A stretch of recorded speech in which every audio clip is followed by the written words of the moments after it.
Greetings, brothers and sisters. My wife and I finished watching Kyrie, and by Kyrie, I'm in the editing process, and by Kyrie, I mean Kanye. I just made a video about Kyrie on my other channel, but whenever I make a mistake this early on in the video, I worry that it's going to be a rough ride for me from here on. But let's get back to it.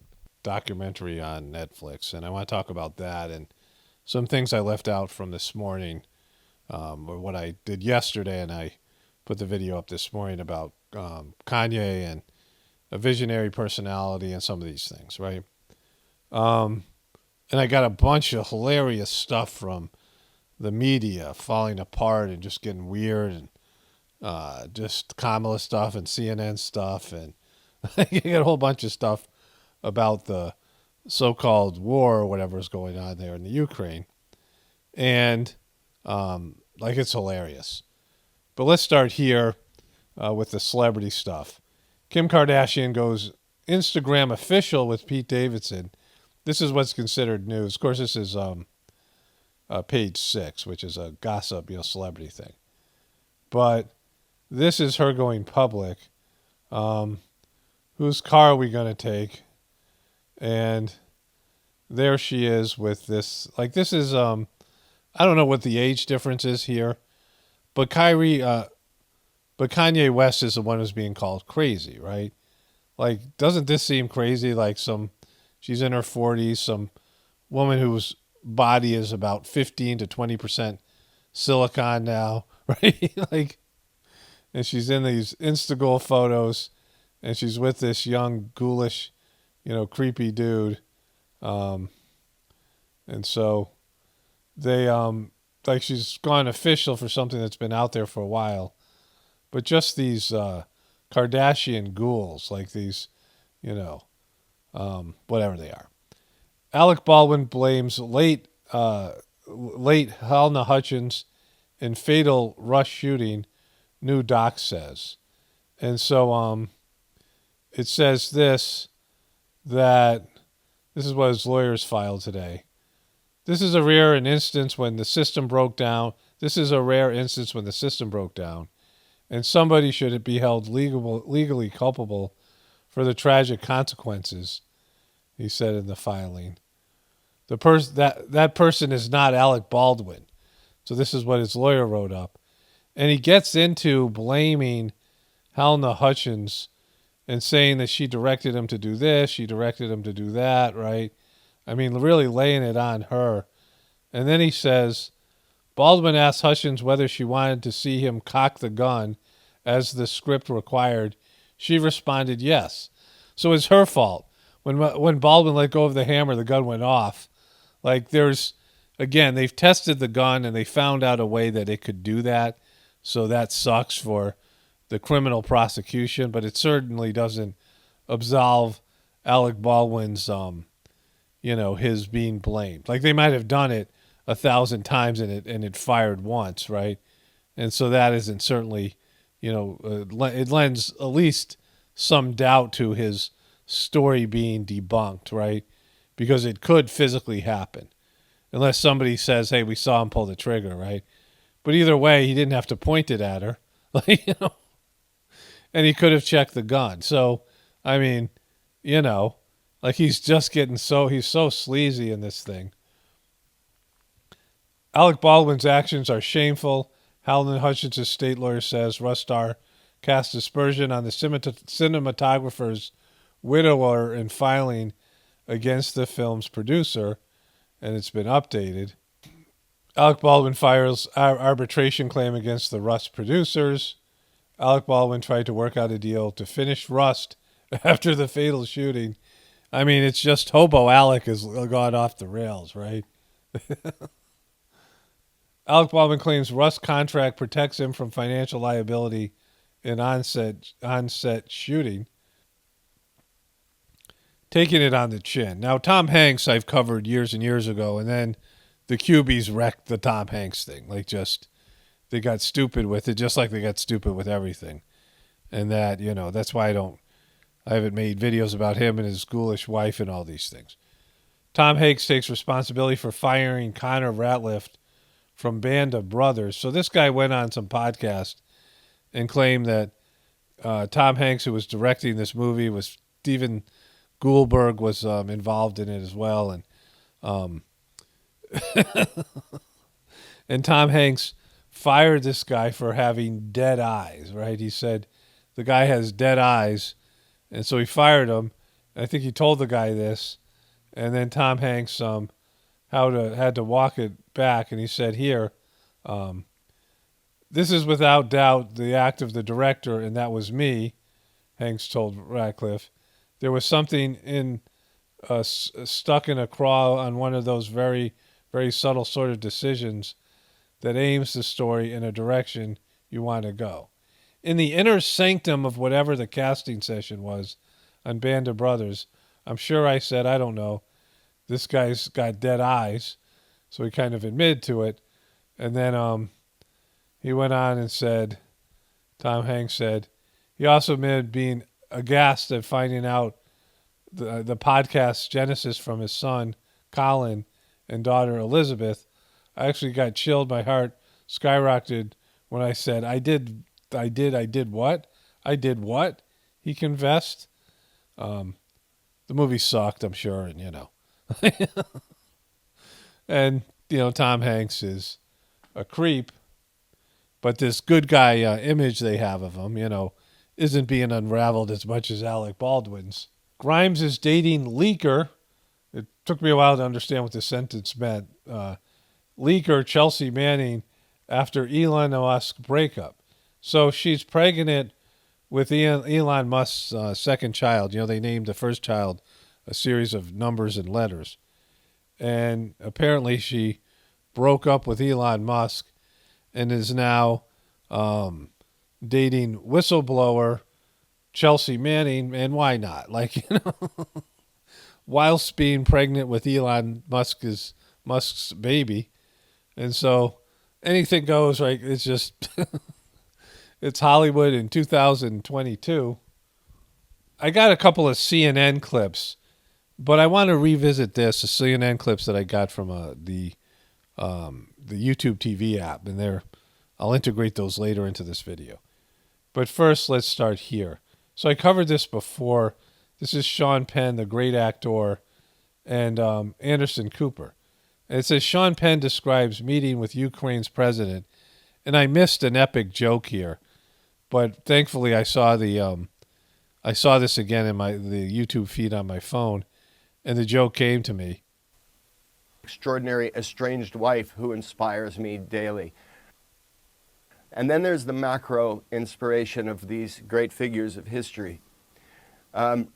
Meeting with President Zelensky the day before the invasion. He met with Zelensky the day before the invasion. The president of the Ukraine, a former comedian, met with Spicoli. You dick! Met with Spicoli the day before this invasion. Like he had nothing better to do than entertain this washed-up Hollywood hack that began his career by playing a stoner. All I need are some tasty waves, cool buzz, and I'm fine. Right? Like, okay, we're about to be invaded by Russia, and it's going to end our sovereignty, and it may start World War III. Somebody get Spicoli in here. Wait, did you hear the bell? Did we get the school? What bell? We're here. Oh, come on.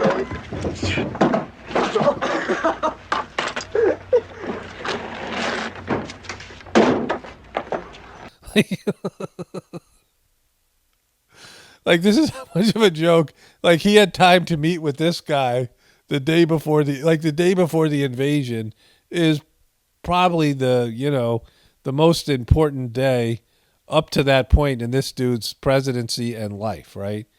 Like the biggest, most significant day, this guy is going to be the president of a country that's being invaded by another country that might kick off World War III. And he chose to meet with Spicoli. I don't know. Okay, so this is Jen Psaki explaining skyrocketing gas prices. You may have noticed this week that your gas prices have gone up. I want to talk to you a little bit about why. A lot of it has to do with Vladimir Putin. Putin's fault. It's Putin. It's everything's Putin's fault. Putin's gas price hike. Jen Psaki, this is from the White House official YouTube channel. Jen Psaki on Putin's gas price hike. Like he raised the gas prices, right? This is all the actions of Biden deciding to do economic sanctions, which is going to starve Russian children. But maybe not, because listen to this. The reality is that Russia is one of the 3 largest oil producers in the world. Kablawi, there's one of the 3 largest oil producers in the world, and you're now raising the price of oil to make them suffer economically. That was my wife's idea. Like, you know, you're punishing them by their number one export and making it more expensive, right? They're still selling oil to people. People are still buying Russian oil, China, for example. And the fact that they have started this conflict, invaded a foreign country, and they are such a big producer of oil in the world is the reason why the global oil markets are disturbed right now and why your gas prices are going up. The president's going to do everything he can to bring down the price of gas for the American people. Sure he is. He's like, he kicks ass. But there are a few facts you should be aware of. U.S. production of oil and gas is rising. In fact, in the first year of the Biden presidency, there was more oil and gas produced in the United States than the first year of the Trump presidency. That has to do with the pipeline. You know, Fox News is pushing that, whatever that pipeline thing is. Don't tell me, don't care, don't need to know. And there's opportunities to produce more from here. But part of this is on the oil companies. Part of it, not Putin and the oil companies, 2 villains in this thing, because it couldn't be Jojo Magoo. Right now, there are 9,000 approved unused permits that oil and gas companies could tap into now to ramp up production. But now, since they're making windfall profits, they're not going to produce more and drive down the cost. And that's, you know, business, not, you know, Jojo Magoo put them in this position. So what the president is doing is ensuring we're taking steps here to get more oil out into the global marketplace. That includes the release of 40 million barrels from the Strategic Petroleum Reserve back in the fall. And he just announced the... Yeah, that didn't help at all. You release those in the fall? Like that, you know, isn't helping now, right? planned release of an additional 30 million barrels. The only way to protect the United States over the long term is to become energy independent. That's why the president has been so focused on investing in clean energy technologies, so that we can rely on that and not President. You know, this is a way of them driving down emissions and moving towards alternative energy, right? Electric cars and whatever else it is. Putin to set the price of gas. Putin set the price of gas because Putin, and not President Putin, to set the price on gas. Jen Psaki. I mean, it's just ridiculous. Like, they're talking to children, like these sheeple-esque children. A lot of people have brought this to my attention, but I haven't gotten time to cover it. But Kamala Harris is on the morning hustle. Kamala Harris, and if you're watching any level of news, even social media, you're seeing everything that's going on right now in the Ukraine. Break it down in layman's terms for people who don't understand what's going on and how can this directly affect the people of the United States. So this is an urban culture African-American host, and she's now told to break it down in layman terms. And listen how she talks to this person and his audience. Ukraine is a country in Europe. Okay, can we get out our maps? Let's get out your maps, children. Exists next to another country called Russia. Is there a country called Russia? Ukraine and Russia are close together? Okay, let's get our maps, Google Maps out. What's going on? Let me find it on the maps. Let's find it. Russia is a bigger country. Russia is bigger. Russia is actually a bigger country than Ukraine. She's not lying.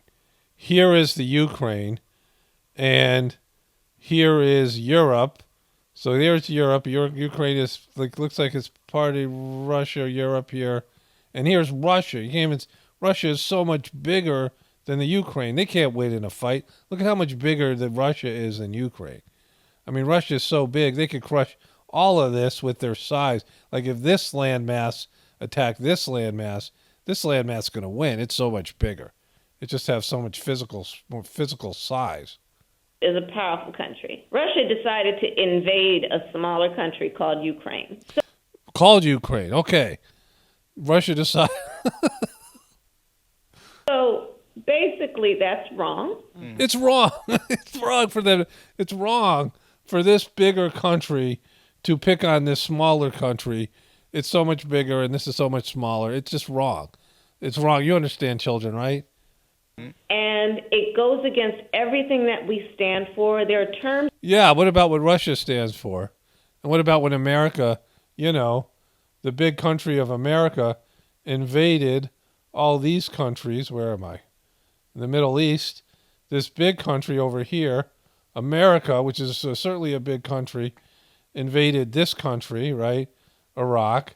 First Afghanistan, which is a smaller country, and destroyed their governments, even though they had nothing to do with anything against America, and then destroyed the government in this country, which is, still a smaller country, and put in puppet leadership, did a police action here, and then tried to get rid of the leadership here in this country. What about when America did that?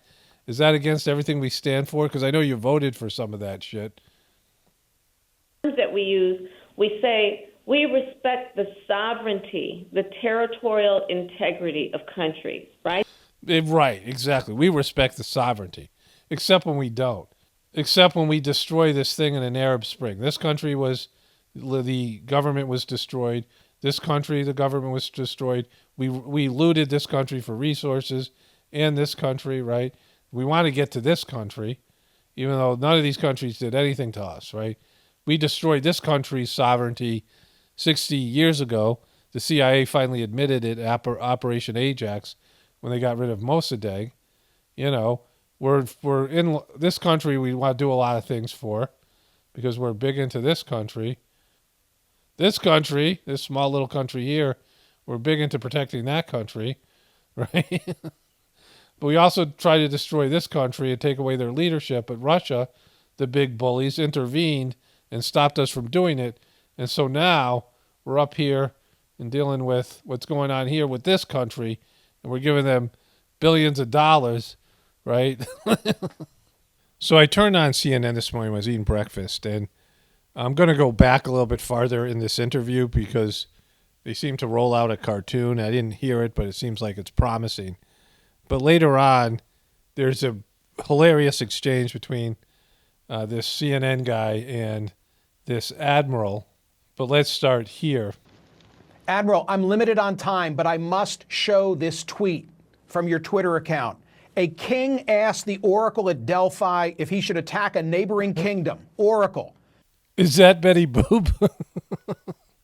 I think that's Betty Boop. If you're not familiar with Betty Boop, was an old black and white, I don't know. It was Betty Boop, right? Now, I haven't seen this part before. I just went back because I saw that he was talking about a cartoon here.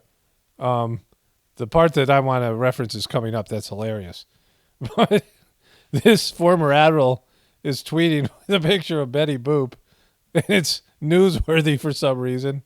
This is Betty Boop. Hey, hoo, ho. She's late for the race. As usual. Why are you late? I got a cold. I know. So that's Betty Boop. She'll look cool. This is Betty Boop. If you go to war, you will destroy a great kingdom. Elated, the king went to war, little suspecting the destroyed kingdom would be his own.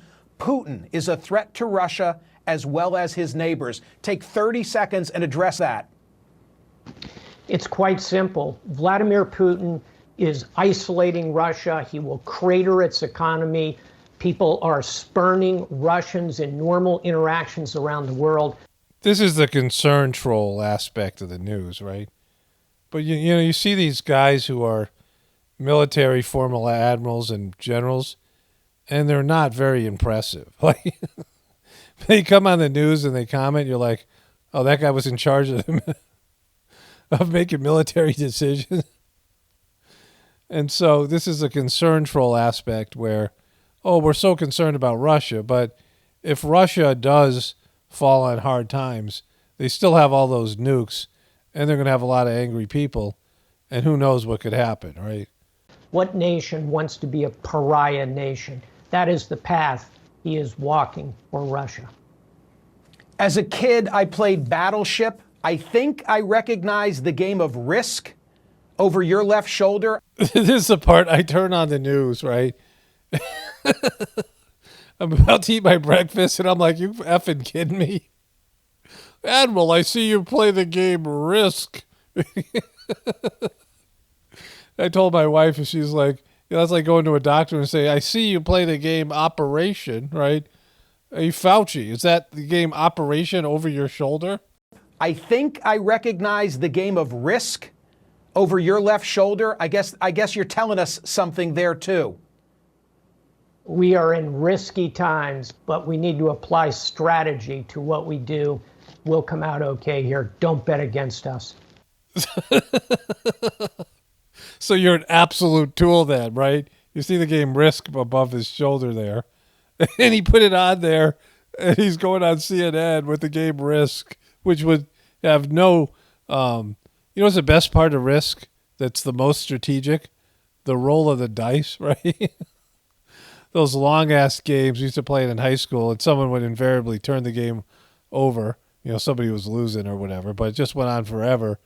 And it has almost nothing to do with war. I mean, we're in risky times, but don't bet against us. We are in risky times, but we need to apply strategy to what we do. We'll come out okay here. Don't bet against us. Thank you, Admiral. Appreciate your being here. My pleasure.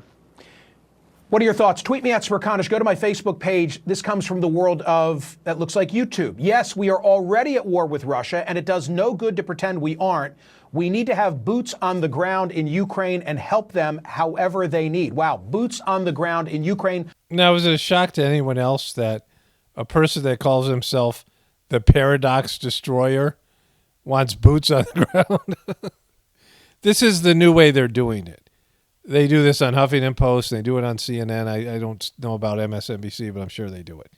Instead of taking polls, instead of going out and taking actual poll numbers of Americans, because they know that all the stuff they're pushing on everybody is unpopular, they find tweets, right? They find tweets of disgruntled, or they could be even, you know, CIA, they could be intelligence community shill, or, you know, disinformation agent tweets. So we don't even know, right? But they find things on social media to make it sound like lots of Americans want to go to war and get boots on the ground, but it's not the case at all. I mean, it's, you know, it's 15% want any sort of like military involvement, and, you know, and there's degrees of the rest of the 85% of people who want nothing to do with war, and, you know, there's lots of people that aren't in favor of anything that's going on there. So they don't take polls. Another thing is, I showed you a video clip of Wag the Dog in another a video I made a couple days ago, and it was this stage green screen moment when they were faking a war, and this actress they were trying to find the calico cat, right? To put like what they thought about a calico cat, they made a big deal about it, and they got a bunch of comments saying, "Oh yeah, they're pushing this with pictures of people fleeing the country with their dogs and their pets," right? You know, it's straight from the movie Wag the Dog. I assume, Paradox Destroyer, you mean American boots on the ground. I am not suggesting American pilots in the sky with this week's survey question. Go to Smerconish.com and tell me what you think about this. Here it is. Should President Biden aid the transfer of aircraft and air defense systems to Ukraine? 15 representatives from the House yesterday, bipartisan, want him to do that. 40 members of the Senate. Admiral Stavridis said that he thinks it's the right call. I want to know what you think. Go to the website and answer that question. So they're posting pictures of the war-torn country of Ukraine. Some of them might be true. Some of them might be embellished, whatever it is, right? And they're really ramping up the victim consciousness and trying to get us into war with Russia. I mean, they're saying Cold War has started, right? I mean, they're saying this, that there is war with Russia. That's what people are saying. And it is on an economic front and cyber attack front.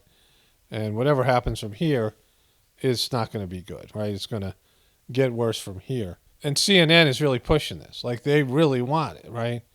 Like, this is a straw poll. This is not real, hey, let me know, you warmongers. Like, the very few people who watch CNN, it's less than 1 million a day collective on all their channels. This is on the weekend. Nobody's watching this guy. Hey, let me know, warmongers, what you want to do, and then we'll pretend that that's actual data, and this reflects what the average American wants, right? Up ahead, more than 300 businesses, from McDonald's to Goldman Sachs, have halted dealings with Russia. But one sector exempt from sanctions has not pulled back their dealings: drug makers, medical device manufacturers, healthcare companies. If Big Pharma joined the boycott, might it quicken a revolt against Putin by the Russians? Well, that's a surprise. Big Pharma is exempt from something. Big Pharma gets special treatment, right? And so that's going to play into this other thing that I have coming in just a moment. But first, let's look at this. So after watching this guy, Smear Kanish, and his wonderful questioning of this admiral about his risk game, I turned on to MSNBC to find this guy, Velshi. This is Smear Kanish, Velshi, Smear Kanish, Velshi, Velshi, Smear Kanish, right? These are two dopey reporters on competing networks that are both on Saturday morning. And I don't know which one's which. I had to look up the names, right? But anyways, so Velshi was talking about how the U.S. warns Russia could use chemical weapons in false flag operation. And so there's all this. Biden warns of severe price if Putin forces U.S. chemical weapons as U.S. and Russia accuse each other of planning false flag attacks, right? And so they're talking about false flag attacks, right? So America has done a variety of false flag attacks, right? The Gulf of Tonkin, which was a ship was attacked the USS Maddox to provoke us to go to war with Vietnam. And Operation Northwoods was a proposed false flag attack on American citizens to provoke us to go to war with Cuba and Castro, right? U.S. government planned false flag attacks to start war with Soviet Union. JFK documents show. This is from Newsweek. And this is from U.S. Naval Institute. The truth about Tonkin. And so the U.S. military has often used this tactic of false flag attacks, right? Something they're accused of Putin of doing. I don't know whether he's done them as well. I'm sure they all do, right? It's something that they use that was highlighted in the movie Princess Bride. And there's a tie back to Sean Penn here for his inspirational ex-wife who played the princess, right, in this movie. And Prince Humperdinck, the villain, is talking about killing her. It's odd. But when I hired Vizzini to have her murdered on our engagement day, I thought that was clever. But it's going to be so much more moving when I strangle her on our wedding night.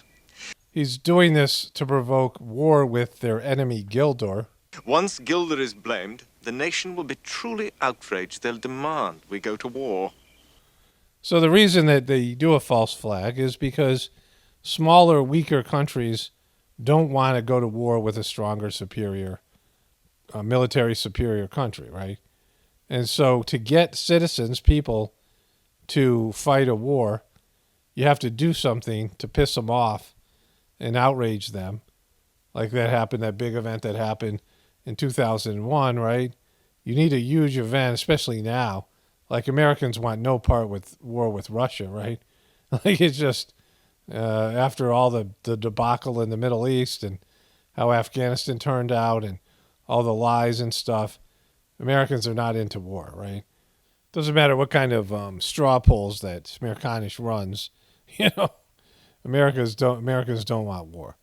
If we end up in war with Russia, then some, shit has got to go down, right? And so both America and Russia and any country that's got a superior military force has the, possibility and they don't have the ethics and morality not to do a false flag. And so to pretend like just Russia would do this, right? I mean, it's just, for people who have, more than double-digit IQs and critical thinking skills and are awake a little bit, the news has just become so bad. Like, it's just so ridiculous. Well, speaking of that, like 3 days ago, I taped this from CNN, and I had forgotten what it was about, but it was about, then I just remembered when the big pharma thing came on from that other piece we just watched. And this is about the opioid crisis. But 105,000 Americans died last year to an overdose. These dollars have never been needed more than they are right now. And what victims have been asking for, like you said, I've been screaming at the top of my lungs about this, I feel like since I got into recovery, is for the Attorney General or for a United States attorney or for the Department of Justice to investigate the Sacklers criminally. So this is not the part I saw. The part I saw is coming up. But it's just so ridiculous. Just CNN pretending that they're not on the, the side of Big Pharma and the Sacklers because, again, the Sacklers walked away with $5 billion, and it was more like 300,000 people died. And it wasn't covered anything like COVID was. It was a crisis that was, I can only imagine, was intentional, where all these people suffered. It wasn't just about the deaths. It was the suffering and the amount of money. The Sacklers got fined, but they still walked away with $5 billion, right? Which is, a lot of money. So that's $5,000 million, right? And they're going to get away with it because that's what happens. And this guy's some guy they're bringing on there to give them some like street cred, like they're actual journalists. It is fascinating that I have friends who are sitting in jail for crimes way less, not even a fraction of what the Sacklers have done, for simple drug use or marijuana possession. Yet no member of the Sackler family has ever sat for a grand jury. They've never been indicted. The DOJ should put their money where their mouth is. They should make sure that abatement dollars get on the ground, and they should make sure that the Sacklers get the same type of justice that you and I would if we were caught for such crimes that they've committed. Oh, pumpkin, right? It's okay, pumpkin, right? You angry, bro? Like, what's going on here? Like, you think that this is actually going to happen? Why are you even saying that? That's not going to happen. There's nothing that would indicate anything like that will ever happen again. That somebody, unless it's somebody who's, if the Sackler family burned somebody richer and more powerful, sure. But other than that, that's not happening. Today was a virtual hearing, and the first time opioid victims, such as yourself, got to confront the Sacklers. Now, no video or audio recordings were allowed, but the judge acknowledged that Richard Sackler was watching the video feed. Do you think he heard your message, and what was your message? Listen, Jake, he definitely heard my message. It was under court order. His attorney was there. He had to acknowledge that he heard the message, and he had to acknowledge that he was listening, and he was also watching us by video. He definitely heard. I'm not some impotent lip dick MNFer. He definitely heard my words. It was a video chat, and he had to respond and say, yes, I heard him. And even though we didn't see him watching the video and we didn't know he was actually doing it, he heard me, and my words rang out, right?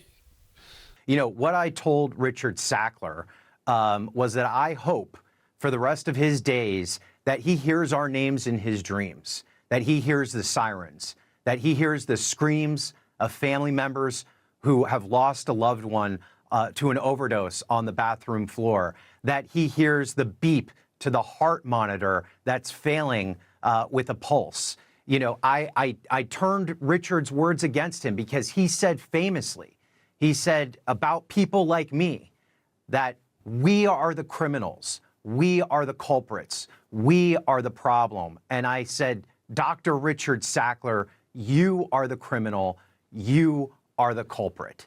And I said that he is going to have much higher powers to answer to than the American justice system and the bankruptcy court one day. And I hope he has made peace with that. And may God have mercy on his soul, on David's soul, and on Teresa's soul. Today was the ending. So let's watch that and watch Droopy Dog Jake Tappers. Like, I'll magnify his face here. This is him watching the guy talk here. Look at him. He's so concerned. Look at him. What are you doing, Tappers? What's going on in your little pea brain there, Tappers? Yep, he's staying there. Yep. Back to my serious look, my somber serious look. I practice this all the time. I got resting somber face. I've been practicing. I like to just sit there and stare in the mirror at my somber face, just in case I have some guy that's going to come in here and talk about the tongue lashing he gave to them Sacklers. He's a Sackler lasher. You know, the whole thing is just like pretending that they care and pretending there's a chance, right? And pretending that there's a justice system. And they never say, like, the Sacklers are walking away with a fortune. They want to do it again. 10 years, they can do it again. In fact, they were, inspired by, it's not just Big Pharma, it's by the government, all these things, right? And so, yeah, they're walking away with a fortune, and they caused all that suffering, but it's more than just them. And the media was complicit and, waited too long to even cover this. And, of course, it's even then it doesn't even matter. And so I want to get back to the stuff with Kanye. My wife and I finished the documentary, and it was really a masterpiece.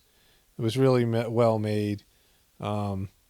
Just like a little bit, I don't know, spoiler alert, I don't know if it's really important that it comes as a surprise, but a couple of things I wanted to point out about it were, at one point, Kanye, when he was doing the stuff with Taylor Swift, and there was this guy named, I think his name was Coochie. Let me just double check. The guy's name is Cootie, right? Cootie.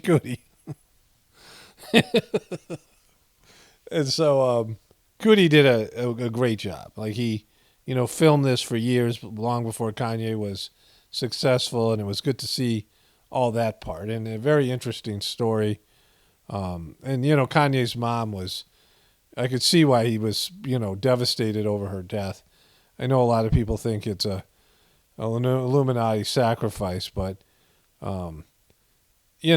like him being conscious of it, I don't see that being a possibility, because they were, together all the time. His mom was just great. My wife was, like sad when she died. Like, I look over, she's like crying. Like, it was emotional. And the part that I really wanted to point out, though, and, this guy, Cody, I have nothing against the guys. He did a good job, and he put together a masterpiece. But at the end of it, when Kanye's running for president and backing Trump, and the media's turning on him and all these things, the documenter, his longtime friend, is like turning off the camera, and he's like embarrassed for Kanye. And, it's, if you see all the things that you can consider embarrassing, Kanye's braggadocious nature and a lot of the other aspects of his,